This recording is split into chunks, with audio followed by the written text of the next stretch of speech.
Hey guys, it's Sunday morning, rain is falling, and I'm doing a review on Percy Jackson and the Olympians, oh yeah. Though on a more serious note, and I'd like to thank Maroon 5 for providing the beat for that, we are at that critical moment where I have seen a movie and I'm doing a review.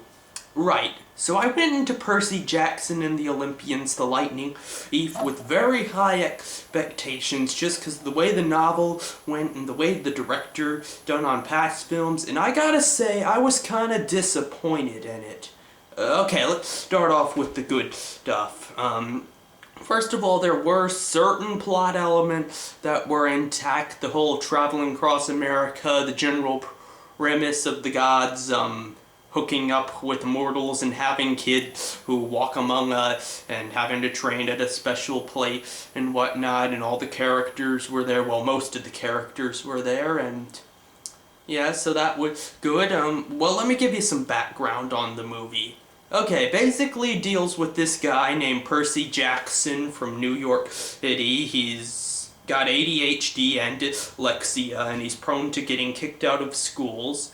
When one day on a field trip his teacher turns into a monster and he barely gets away from her when his other teacher, named Mr. Brunner, and his best friend Grover revealed a bunch of things. One, Mr. Brunner is actually the centaur Chiron from Greek mythology. Grover is really a half-man, half-goat known as a satyr, and Percy is a demigod, the child of a mortal, in this case his mom, and a god, in this case the god of the sea, Poseidon. Right, so they take Percy to his special training camp, and en route his mom gets attacked by a minotaur and taken away. So while he's there, he trains, and then he has to go across America to get his mom back, and in the process find Zeus's Master Thunderbolt, which was stolen from Zeus, and Zeus thinks Poseidon did it, and unless he gets the Thunderbolt back before the summer solstice, the gods are gonna get into a war against each other. Now, having read the books are just amazing. I can say nothing but praise about the book. But I went into the movie, and it was kind of annoying, because I found there was this one guy who was constantly screaming at the screen about what was inaccurate, and I realized that was me in my head. Alright, let's talk about some inaccurate things. First of all, they've aged the characters up. In the books, they're 12, but in the movie, they're 17.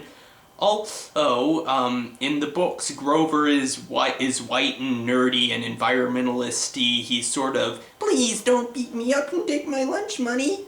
But in the movie, he's basically, yo dog, this is Grover Grove, who dis?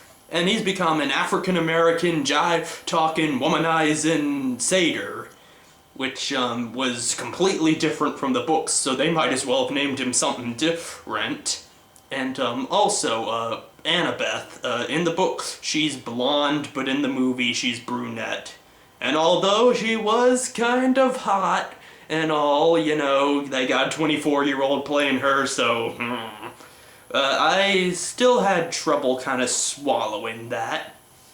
Also, the camp. In the books, it's all it's it's all made out of stone-type Greek buildings, almost looks like an ancient Greek city, and it's very spread out. There's lots of things. But in the movie, it looks like it's all made out of, it looks like it was made by hippies. It's so primitive, and it's all very compacted into one area. Yeah, and they somehow, and in the books, Percy is revealed to be the son of Poseidon when a little trident appears above his head, but in the movie, they just sort of automatically know that for some unknown reason. Chiron does. And on that note, in the books, Chiron's sort of a very serious, almost Professor Xavier type guy, but in the movies, he's very laid back and relaxed, and I don't know, it seems like they toned him down. And like I said, they sort of changed Grover's personality dramatically. And as far as Annabeth goes, in the books she's smart, she's good at architecture and all that. And it seems like in the movie they really dumbed her down a lot. Yeah, and Percy in the books, he's hyperactive and stuff, but in the movie it's like he's on Ritalin or something. Or maybe it's just that they changed Grover and Annabeth so much that he looked serious by comparison. So yeah, there was all of that. And they don't really elaborate on character relations, like they don't really tell about Luke and Annabeth's relationships too much. And also, in the books, Percy's looking for Zeus's thunderbolt, but in the movie that's merely coincidental, as he's looking for his mom, and when they go to Hades, it goes, oh, there's the thunderbolt, it was with us this entire time.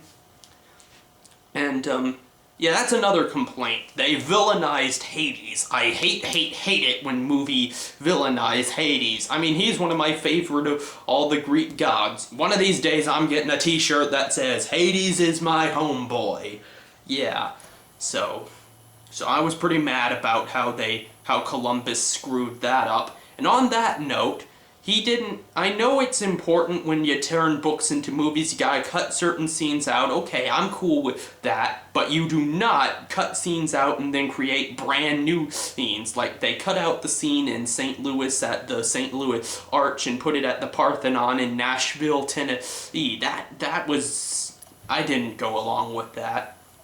And on other notes, let's see here, so yeah, they altered things significantly. In fact, if you look up, there's this fan site for Percy Jackson and the Olympians. It's got a whole list of what they screwed up on. So I am severely disappointed in all the ways they screwed up on it. I guess this could be good, because it might encourage people to read the books, which are much better. So yeah. But still, this is a classic case of, if it ain't broke, don't fix it, since the whole reason Columbus changed it was to make it appeal to more people. So Mr. Columbus, I know you're planning on making sequels, but remember, if it ain't broke, don't fix it. So, yeah, there's that, and, so I was disappointed with all the changes, but I guess you could like this movie on its own terms, even though it was unfaithful to the book, like The Time Machine, the 2002 version. Horrible adaptation, unfaithful to the book, pretty good movie. It encouraged me to read the book, and the book was fantastic. Lots of social commentary there. I might review The Time Machine, but, yeah, so overall, Percy Jackson and the Olympians' Lightning Thief was kind of disappointing because of how unfaithful it was and how they changed so much stuff to make it more appealing. And they're making sequels to it. They're in pre-production on the Sea of Monsters, so it's going to be interesting to see how they do work that out. Are they going to smooth out the errors, or are the errors going to continue? Well, I'm curious to see how that'll work out. But anyway, let me know in the comments what you think. Are you disappointed like I am, or do you like it, or are you just kind of neutral? Let me know, and that's pretty much it.